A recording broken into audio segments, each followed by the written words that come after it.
Meetings, failed project meetings, failed charters, such expensive transformations that we do, which get stuck. A lot of effort around change management. Why do all of these problems exist?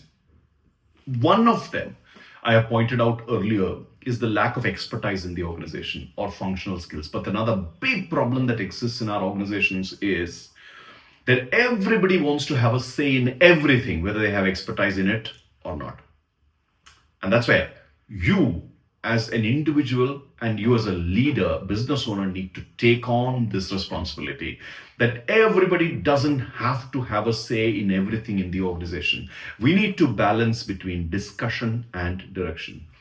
A dialogic organization is wonderful. We need to speak, but there has to be a clear demarcation of what do you speak about and what do you not speak about. Freedom of speech doesn't mean that you keep speaking all the time. If you speak all the time, when are you listening?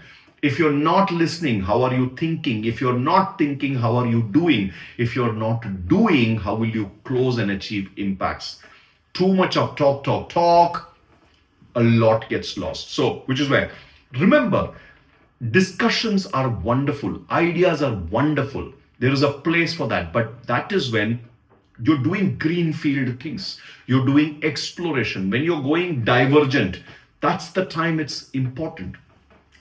And especially when you have to invent the science, you have to invent the process, you have to invent the method, you have to invent the mathematics to do something. Yes, there are times when you have to invent, when you have to do all of that. That's a time when you look at discussions and explorations and ideas.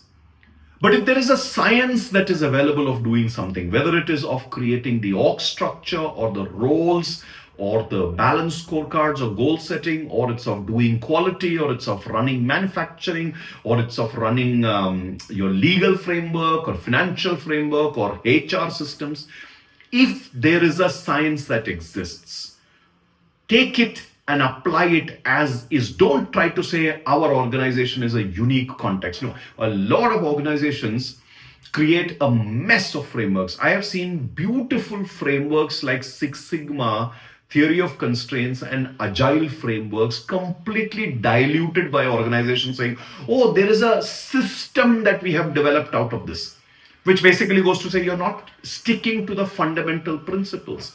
Why do we need to intellectualize everything so much? It's a question that you really need to ask.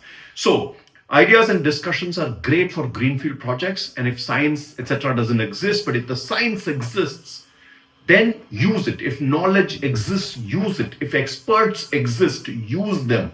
If expertise exists, use it. Do not make the organization a set of opinions. There are too much of opinions floating around and it just becomes unnecessary. And remember this, one bunch of people have one opinion, another bunch of people have another opinion. When you put these two, you'll pit the opinion against opinion, fight happens. Forget about two sets. One set of leaders governing the organization have a set of opinion, guard changes, another set of leaders come in, they will have. So the organization is then going through unnecessary change because the opinion doesn't match the previous opinion. This is just sheer waste of organizational time, effort, equity, everything. So there has to be some fundamentals that the organization runs through, like 20% of things in the organization should be non-negotiable in the organization's mandate. Mandate means go-to-market, product, technology, etc. 20% of that should be absolutely non-negotiable, decided where? At the top leadership. That's the top leadership job. They don't have to ask their team members to benchmark, vendors to come and present. They need to know their job. Whether you are in a startup or you are in an institution or you are in a corporate, you are in a conglomerate, you are wherever you are, the top leadership's job is to understand 20% things which are non-negotiable in an organization's mandate.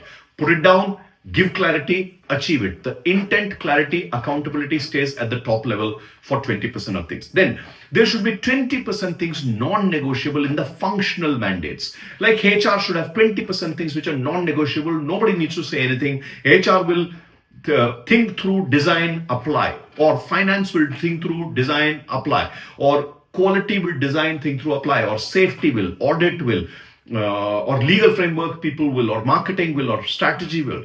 Whoever has functional expertise, that is where let the functional experts reign supreme. And 20% of the things in a functions mandate doesn't have to have CFTs coming together. It's just sheer waste of time.